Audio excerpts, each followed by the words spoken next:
Malaikat itu malaikat itu kan yo duwe pikiran. Terus iblis yo duwe pikiran. Sing padha-padha pikiran niku ya rontok bener iblis. Pikirane to ya. Tapi nurute bener malaikat. Jadi umpama agama kanut pikiran ya bener iblis. Mergo cara berpikir iblis iku Adam ku sangka lemah, aku sangka api, berarti keren aku. Nah cara pikirannya malaikat itu serah mikir bombolyo ndi dikongkon yo manut. Jadi agama ini sanat, agama ini seorang lagi napa sanat. Sakjane cara tauhid ya keberatan. Aku ana istilah Baitullah ya keberatan. Wong Baitullah maknane omahe Allah sing takok. Allah manggon wirdi ning Ka'bah. Jadi kita harus ngikuti ulama. Dikatakan Baitullah itu nama penghormatan. Sesuatu itu mulia maka disebut Baitullah. Bukan berarti Allah nempat di situ. Mergo Allah ndak butuh napa tempat. Jadi itu kan jelimet, Mang. Lagi-lagi yang tahu itu ulama. Masjid ya dikatakan Baitullah. Lah nek misale iki masjidé pangeran, malah mbok manani lucu. Masjidé pangeran. Berarti iki tempat sujudé pangeran. Nah, kacau kae. Tapi berhubung wong ra paham alhamdulillah demun iki masjidé pangeran. Jajal maknani bahasa Arab. Iki masjidé pangeran, maknani terjemah. Iki tempat kacau. Baru kayak bodoh ora roh nek iku kacau. Jadi kacau. Ya mulane anut ulama. Jadi darani Baitullah apa dikatakan daleme Allah maknane apa idhofatut tasyrif. Napa idhofatut tasyrif maknane omah sing mulia sampai diistilahno daleme Allah. Kalau dalam ngaji-ngaji ulama itu agama ini dari awal unik. Allah melarang sujud kepada batu. Tapi kita sholat itu madhep Ka'bah. Kemudian juga ada batu. Makanya kita harus menanamkan bahwa semua sujud itu lillahi ta'ala. Dan soal ada arah ya penting arah. Nggak mau arah madhep segoro kidul lah repot. Jadi arah itu mau dipakai kesepakatan untuk menunjukkan kalau kita muslim arahnya sujud itu ke Ka'bah, tapi tetap sujud kita hanya lillahi ta'alanya karena Allah. Kanjeng Nabi nanti takok wong Yahudi, Muhammad nak langit bumi ku sok ben hancur pas kiamat, terus manusa sing mati mulai Adam sementara ditakok endi. Jadi nak takok ngono mirip so. Mirip Yahudi, nak mirip Sugair apa, nak mirip ngamure. Jadi agama ini selalu disoal pakai akal. Jadi agama tanpa akal ya iso berdiri, tapi kalau terlalu bawa akal itu ya repot. Ya makanya tadi itu pentingnya riwayat. Seorang lagi pentingnya apa? Riwayat. Makanya coro Imam Malik itu enggak suka sama agama di logika itu enggak suka. Karena nanti orang yang punya logika terus merasa lebih punya otoritas terhadap apa? Agama. Ya wis sesuai ngono agama iku angel oleh nerangno sampean agama iku. Sampeyan saiki tak bedheki, Nabi Adam diusir kondi. Swarga. Terus swargane Nabi Adam saiki didakoni. Mergo swarga iku luase sak langit bumi. Lah nek iku saiki didakoni ndi wong. Swarga lebih luas ketimbang langit. Kan enggak mungkin sesuatu yang luas diletakkan di yang sempit. So, akhirnya Mu'tazilah gak percaya anane swarga zaman Nabi Adam. Jadi swarga sing cerita Adam itu tidak sama dengan surga yang nanti arduhas samawati wal ard. Jare ahli sunnah yo sono. Lah ning ndi wis ra roh pokoke ono. Ya itu kan sama-sama terus diterusno wong debat. Ya sudah guys. Nak cara aku wis mlebu sik kok gampang nerangno nek wis bar roh. Secara teori kan gitu, ora roh kok nerangno ya sakwise. Bro. Ya sudah, sampean bu swarga wae lagi apa? Lagi nerangno. Pas aku nerangno kowe ra ning swarga ya ora ketemu. Wis ngono enak nang cangkem elek ngono wis aku ben nerangno kowe ra ning kono ya wis akhire gak. Apa cocokan sampean? Aku tak nerangno swarga lah sing kono ben nerangno neraka. perkara neraka. Agama itu unik. Ya karena tadi apa ya? Dari awal agama ini di kaum yakilun, tapi akal yang berlebihan itu ya mengganggu agama. Ya sudah, makanya saya ulang lagi itu riwayat ya. Sebagian ini apa? Riwayat. Inna hadzal ilma dinun fangzuru amman ta'khuduna dinakum. Agama ini ilmu. Kemudian kamu harus dari sanad yang benar, ya. Dari sanad yang apa? Dari sanad yang benar. Ya sudah seperti itu. Mana itu kalau setuju model kayak sholat sunat safar tidak harus madhep kiblat terus. Jadi agama ini sudah unik. Misalnya gini, sholat fardu kan wajib kiblat, tapi ada sholat yang nggak usah madhep kiblat, yaitu sunat safar. Misalnya orang di pesawat gini. Karena guling-gilingan, hakikatnya kiblat itu tidak fokus kita namun Allah Subhanahu wa Ta'ala. Jadi memang agama, tapi lagi-lagi itu butuh riwayat. Seorang lagi butuh riwayat. Kalau nggak pakai riwayat terus kok Abu Nawas kabeh. Karena tadi Amerika, seorang lagi Amerika, itu kalau dibor pas New York itu kena Ka'bah. Lah logikanya kalau arahnya pas itu kan bebas arah. Berarti orang Amerika oleh sholat bebas. Tidak bisa seperti itu. Ya tetap anut konsensus ulama sana atau tradisi sana. Kiblat itu ngambil arah mana? Karena dia pas. Ya bumi yang ada arah itu secara akal kan hanya rubuk 1/4. Makanya kalau kamu belajar falak itu ada rubuk. Lainnya itu sudah tidak ada arah. Misalnya bumi bulat bola. Yang sama atas dikatakan sama-sama di atas. Ya kadarnya hanya 1/4. Lainnya itu sudah dikatakan samping. Makanya seperti Denmark itu ada daerah yang siang itu sampai 3 bulan, entah berapa siklus sekian puluh tahun. Ada yang lebih lama siangnya sampai 18 jam. Kalau daerah di Eropa kadang puasa itu sampai 18 jam. Ada yang selalu nggak kena matahari kayak kutub utara, kutub selatan. Nah makanya kalau misalnya sholat itu ngikuti apa? Kalau ngikuti matahari orang kutub sholatnya hanya maghrib, isya, subuh. Gak wajib poso orang tahu ono berino misalnya. Ya tidak bisa seperti itu. Jadi kalau nuruti logika kan terus berdebat terus. Tapi kalau nuruti rasa sebagai hamba. Orang kutub butuh sujud sama Allah. Orang kutub butuh loyal sama Allah dengan memperlakukan puasa. Ya sudah, akhirnya kita harus puasa. Nah, lalu kalau ukurannya matahari, mereka tidak punya matahari. Memangnya puasa itu penyebabnya wujudnya matahari apa penyebabnya loyalitas sama Allah Subhanahu wa Ta'ala? Loyalitas. Kalau penyebabnya matahari ya berarti kalau nggak ada matahari nggak usah apa? Tidak usah seperti itu cara berpikir. Makanya ngikuti ulama. Karena ulama yang tahu tradisinya Allah dan Rasul. Ya seorang lagi ulama yang tahu tradisinya Allah dan Rasul. Meskipun ya kadang saya enak dewe ulama. Mergo ya kadang ya mau kalau bolak-balik ngomong gak diterang nombek cangkem elek ora paham-paham. Makanya masyhur itu ada kiai di debat sama orang rodok PKI. Pak Kiai, kalau setan dari api masuk api kan biasa. Terus susahnya apa? Mau materinya dari api itu. Kiai itu mek lemah, swawarna raine. Loro cung, gue sakit. Kau jadi wong kok lemah, kena lemah kok loro. Karena serak kena diterang no. Manusia materinya kan dari tanah, berarti kena dipendem urip-uripan. Piye aja? Ya loro ya, ya jadi kok lemah kok dipendem neng lemah kok. Karena dijelaskan pakai lisan yang baik, gak paham-paham. Sebenarnya kita ini ingin selalu baik, tapi ada orang-orang diterangkan cara baik-baik itu paham. Kayak misalnya ana wong kondo, Gus kula niku bojo kula cerewet ngene-ngene, apike kula pegat dicereweti bojo mbek diarani duda lara ndi. Lara diarani duda isen. Kue payu rabi dicereweti, ambek ra payu rabi jomblo, sakit mana? Sakit distatuskan jomblo.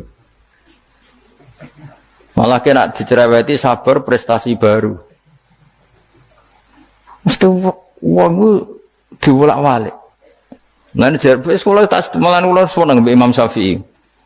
Kowe dirasani wong ning ngarepmu, diomongi, ambek dirasani seneng ndi? Seneng dirasani cara kowe. Cara Imam Syafi'i bukti ke wibawa, buktine ngomong ning ngarepmu rawani. Jadi Imam Syafi'i itu rileks urip. Ya Aba Abdillah, orang yang tadi muji-muji jenengan itu kalau di luar maki-maki jenengan. Jadi alhamdulillah. Kok bisa itu kan bukan pengkhianatan. Berarti saya wibawa. Di depan saya enggak berani itu. Wong iku sowan Imam Syafi'i ya cium tangan ya hormat. Tapi setelah di luar menghujat. Singkat cerita dilaporkan ke Imam Syafi'i. Orang yang tadi nyium tangannya jenengan itu di luar ngerasani jenengan. Jadi Imam Syafi'i, alhamdulillah berarti aku wibawa. Mendengarku rawani. Ya dianggap enteng saja. Terus ada orang misoi Ja'far Shadiq. Sayyid Ja'far Shadiq itu Sayyid putune Nabi, orangnya soleh alim, gurunya Abu Hanifah. Di antaranya gurunya Abu Hanifah itu Sayyid Ja'far Shadiq. Itu kalau dihujat orang diomongin ini, dimaki-maki, sampai ke rumah. Pas mau masuk rumah, kamu masih ingin maki-maki saya? Iya. Tak tunggu sampai selesai. Setelah selesai, sudah, sampun, sudah. Masih emosi orang, sudah. Kamu misoi saya berdasar apa yang kamu ketahui. Yang tidak kamu ketahui lebih banyak, maka saya tunggu.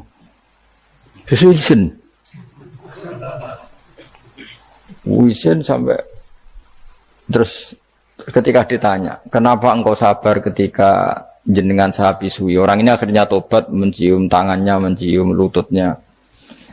Jawab saya Ja'far Shadiq ini. Aturahu tu'sokurhan, aturahu yu'sokurhan. Kowe ora ngrafaham kalimat itu, tapi tak terangkan ben dadi wali.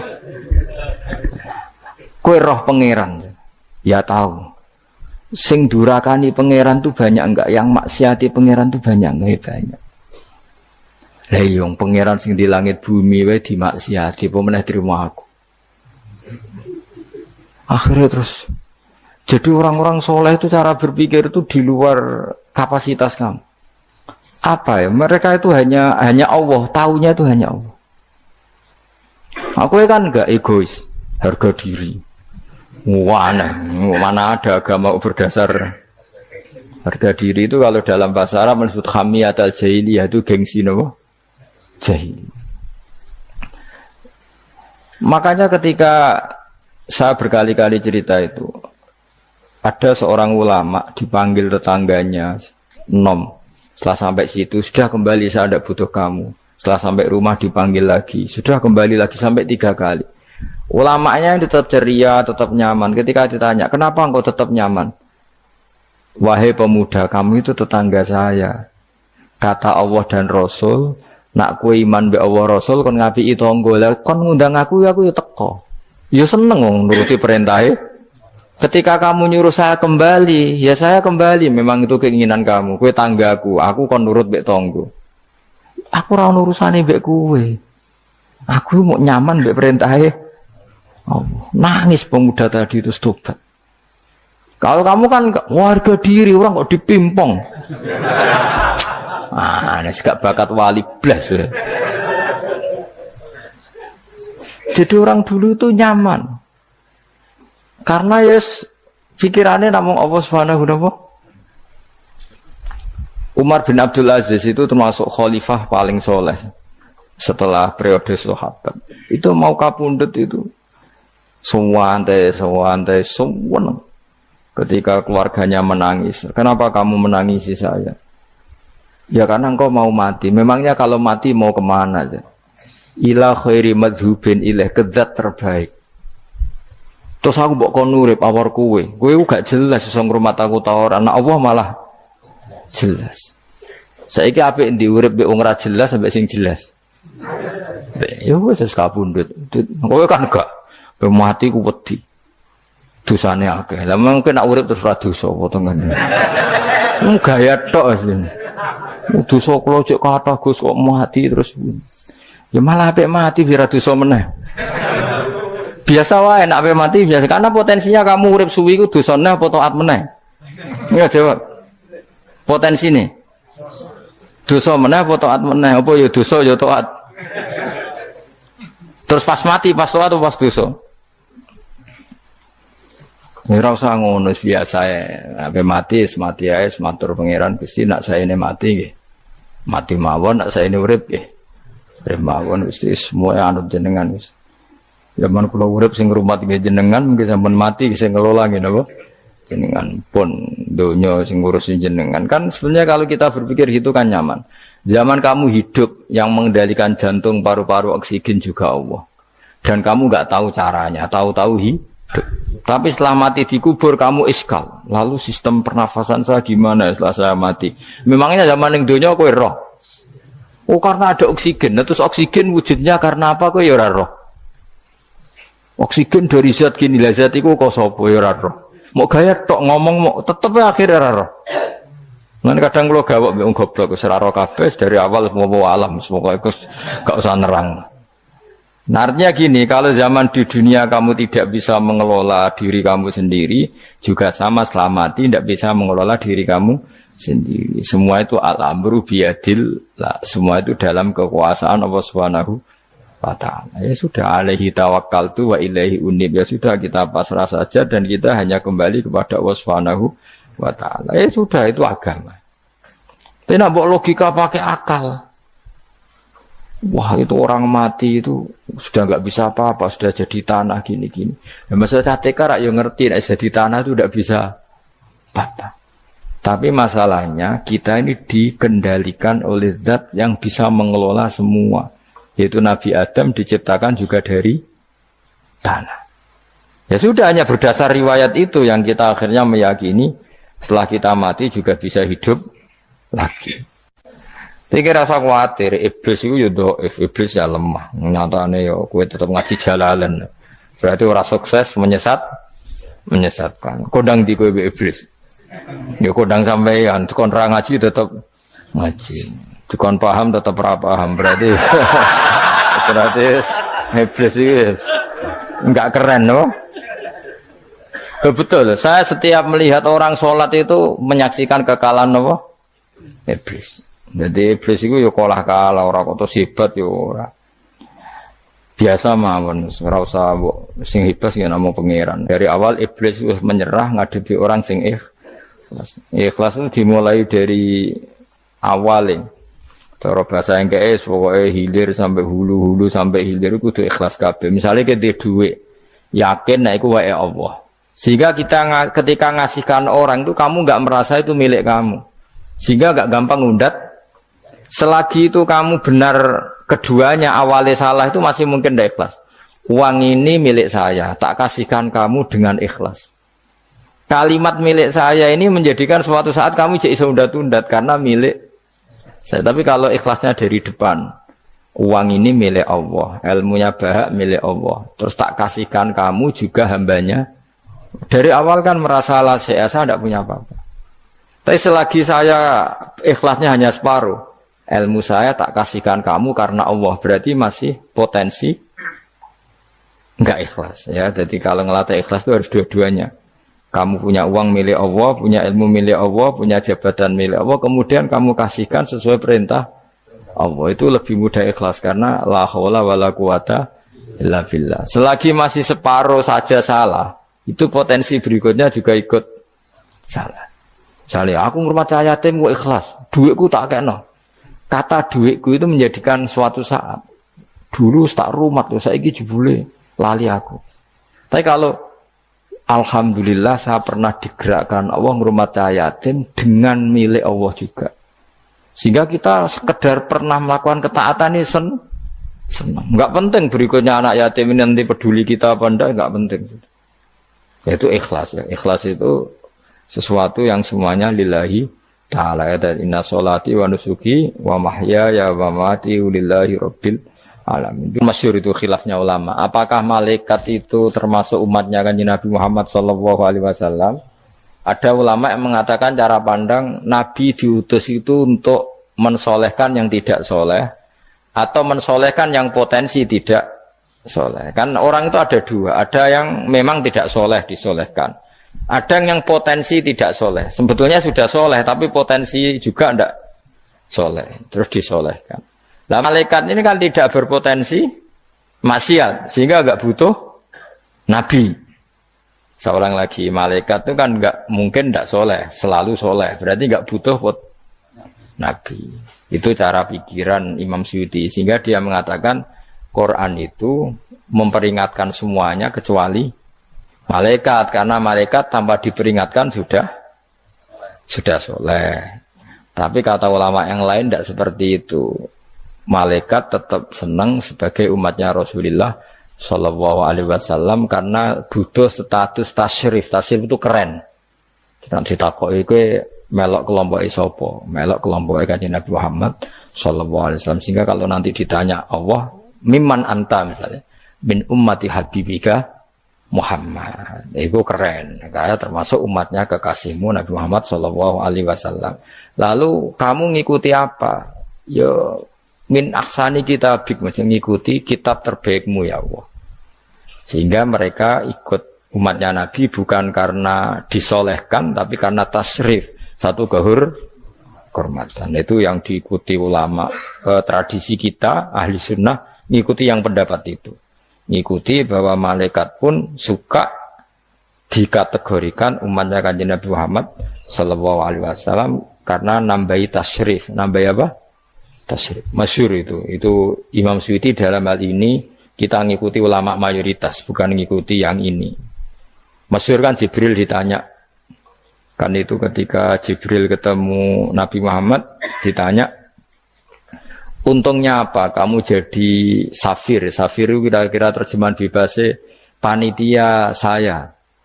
Jibril itu kan ya jauh dari langit turun bumi, dari langit itu kan jauh. Terus kamu untungnya apa? Karena Jibril itu tahu betul peristiwa yang pernah dilakukan Allah. Yaitu kayak apa malaikat yang di langit bisa diusir karena kesalahan tertentu.